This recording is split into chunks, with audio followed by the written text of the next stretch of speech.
Some viewers may find the following video disturbing. Viewer discretion is advised. Hey everyone, welcome to the discussion for the solo variant of Chemical Overload. So whenever this was sent to me, one, I didn't know that it had a solo variant. Normally, back in the day, I used to just take any game that came my way, because I was like, ooh, prototype, but then I was like, well, if it's not a game for me, it's unfair for me to review it, so now I kind of look ahead and they're like, hey, it's a deck builder. I'm like, okay, cool. And then I get the game, and I see, oh, solo variant. Okay, that's interesting. And I usually don't play a lot of deck builders solo. And it's like, well, how are they going to make this one work? And, like, if I'm being completely honest, it's not bad. It's just not, like the way the AI... Okay, so, for the player, it's actually, kind of fun, because what I enjoy about solo variants in general are it doesn't, like, running the AI or what the AI doesn't become a burden on the player. And because there are some games where it's like, I never want to touch that AI variant again because it was more complex to run that than to do my turn. And so it's just a lot. And so I like solo variants that are like, oh yeah, it feels like another player, and that's and then I get to do my turn, I get to play the game. And half of that is true. It does not feel like another player, not even close. It feels like more of a timer and obviously like a score to beat. Like you have at some point have no idea what it's going to score. But you don't really know what another player is going to score unless you're that kind of player that is just like meticulously, card counting them, and like it's like you just don't play with those kind of people because it's like, man, are you even having fun? Because I'm not, because I know I'm stressed that you're watching me. But it feels more like of a timer on how it's just going to grab cards and accelerate the toxin level. And in that aspect, it works relatively well.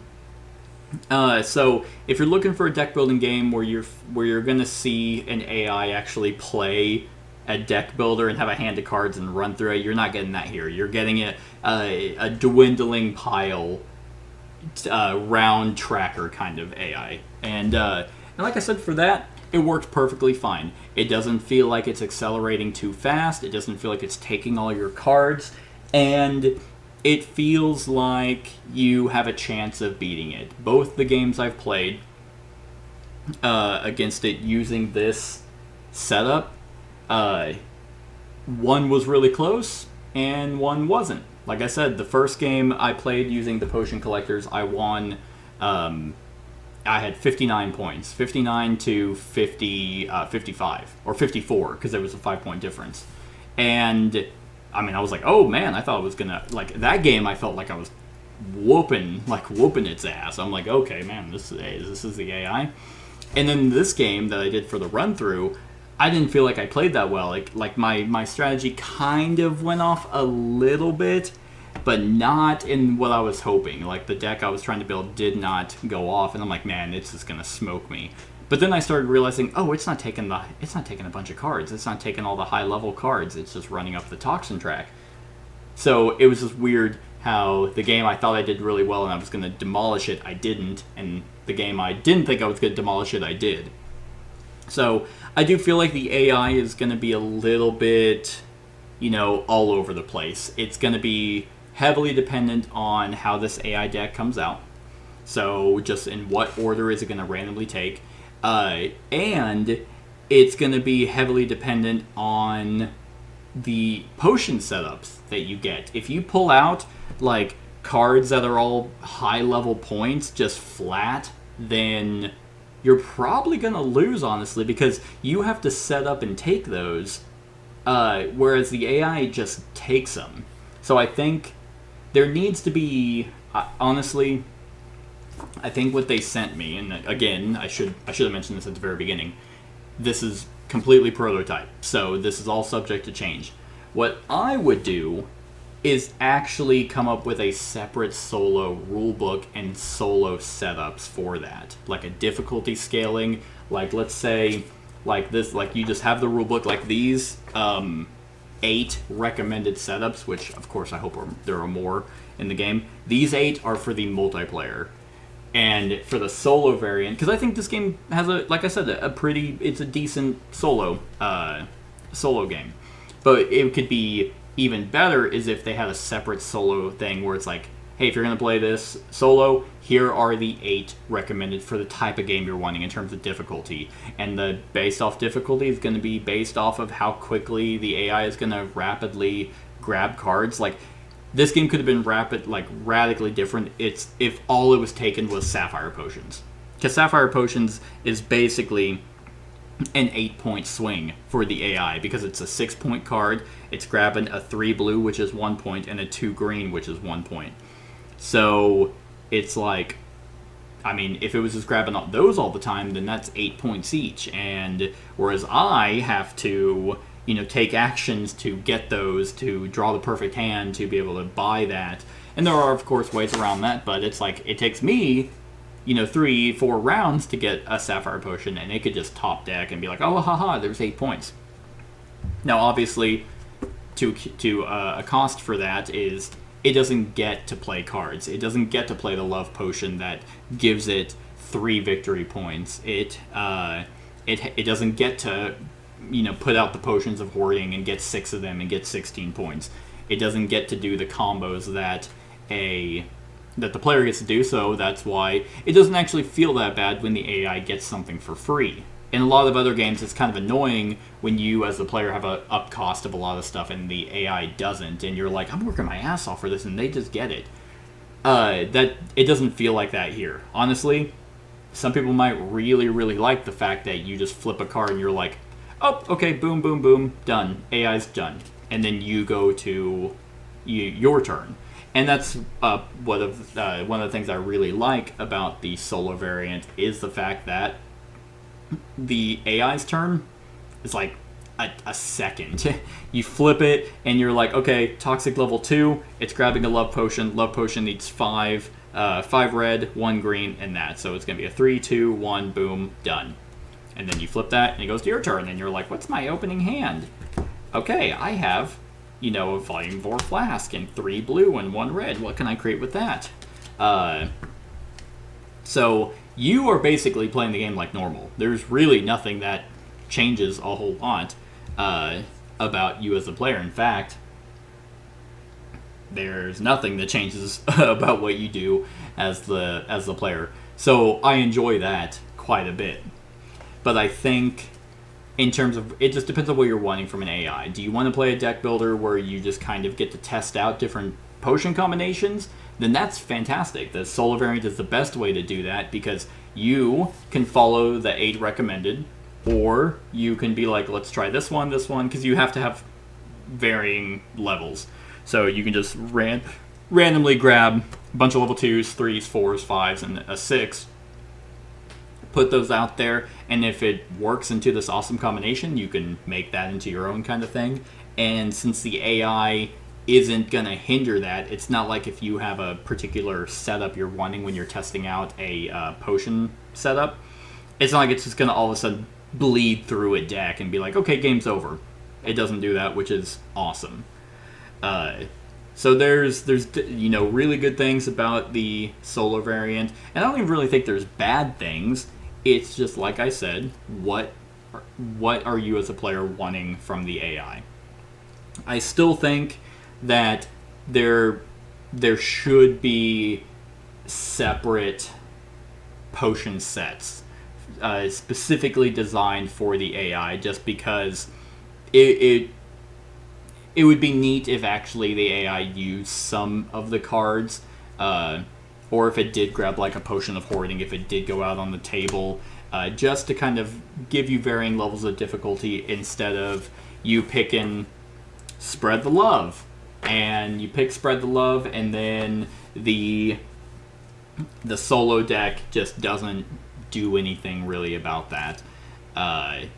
It would just be neat. Like, again, it doesn't absolutely need to be made. If this game came out with this, solo variant as is, would it like completely ruin it? No, but it's just kind of like, for me as a player, I want my solo variants to not just be this massive deck of cards.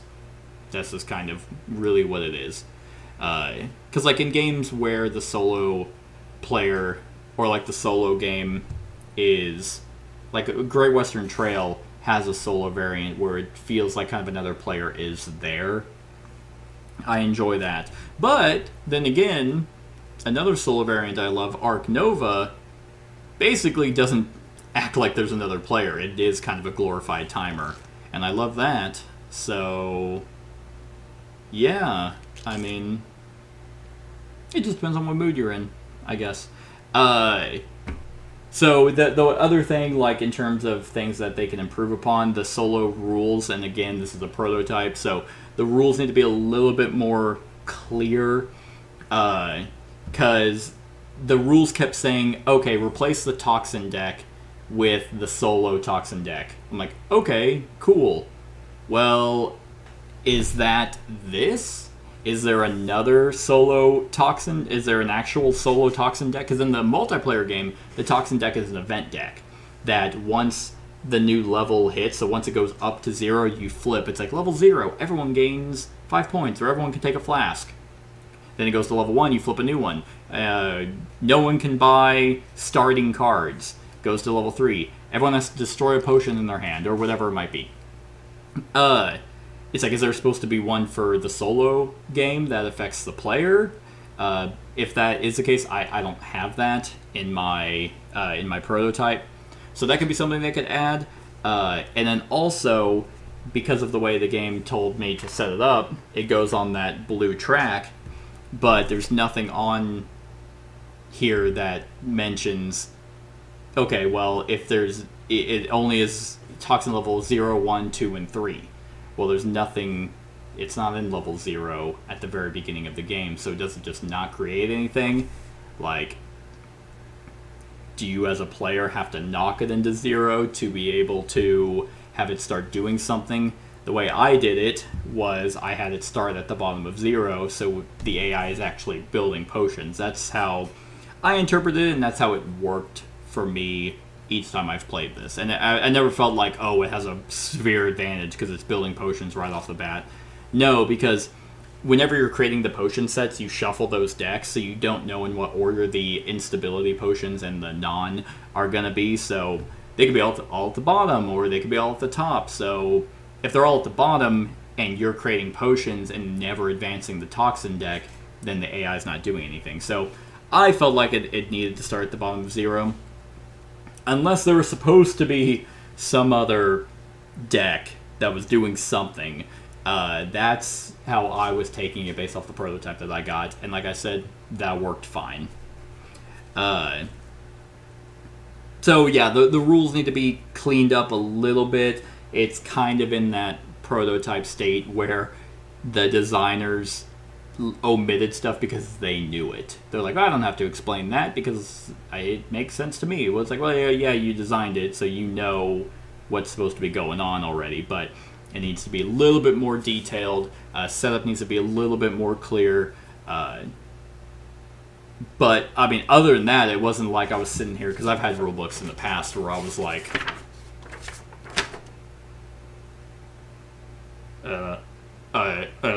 I have no idea how to play this game. And luckily, that was not the case here.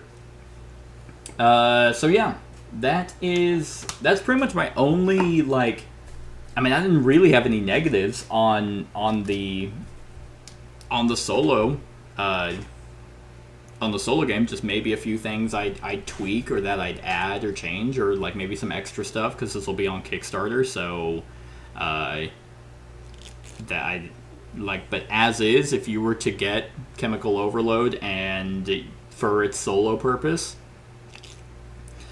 it does, for me as a player. Again, I do a lot of solo stuff specifically for the channel, but I don't actively go out of my way to play a solo game, solo board game. But I feel like as is, it seems like you play the solo thing almost as a tester of potion setups to see how they work, to then play it multiplayer. This is kind of how it almost feels. I would personally have a hard time setting this up to play it solo just for the sake of solo playing. But that's that's me, and I'm not one that's rushing down here to set up a game to play it solo instead of jumping to a video game. But again, solo variant works for what they were going for. I applaud them for somehow figuring out the balance of the AI, even though it ends up like, because here's all my cards, and here are it's just like, it's humorous, just like it has like, I have a third of its deck, but even though I have a third of its deck, I felt like I got to play the game. I felt like it didn't rush points. It didn't rush the toxin track. It actually stalled it towards the end, because I was thinking it was going to end it way earlier, so I started burning a lot of my potions to get points for. I'm like, man, that's probably going to end it like next round. But it didn't. And yeah, that felt good. It feels good. Like, you get to feel like your engine, your deck is performing kind of how you want it. For the run through, my idea didn't quite come to fruition, but I don't really blame that on the AI. Like, yeah, obviously if the game went way longer, I'd eventually bleed and burn a bunch of cards and just have my potion of immolation, my sapphire potion, just keep drawing and drawing and drawing and just accumulating points. But that was mainly through, I just did insufficient turns. So yeah, it's really impressive that it had a good balance to it. It's not overly long. I think my run through was about 45 minutes. That feels about right. Like, you can probably, depending on a particular potion set, cut it to 30, or it might go longer. Again, that's something I feel like needs to be a separate thing. You have 10, 15 potion sets of varying difficulty and length. That would really amplify the solo game, I think. But other than that, I feel like I've been cycling through the same thing. So with that being said, Chemical Overload, the solo variant, I'm going to give it as is. Again, preliminary, prototype, subject to change, but as is, I'm going to give it a 7. I think it is a good solo variant. And that is that. So let me know what you think. Well, I guess you won't know unless you've played this as a prototype. So instead of, let me know what your thoughts are of the demo that I gave, and then definitely go check out the Kickstarter. The link will be in the description. But like, comment, share, and subscribe, and have a wonderful whatever time of day it is for you.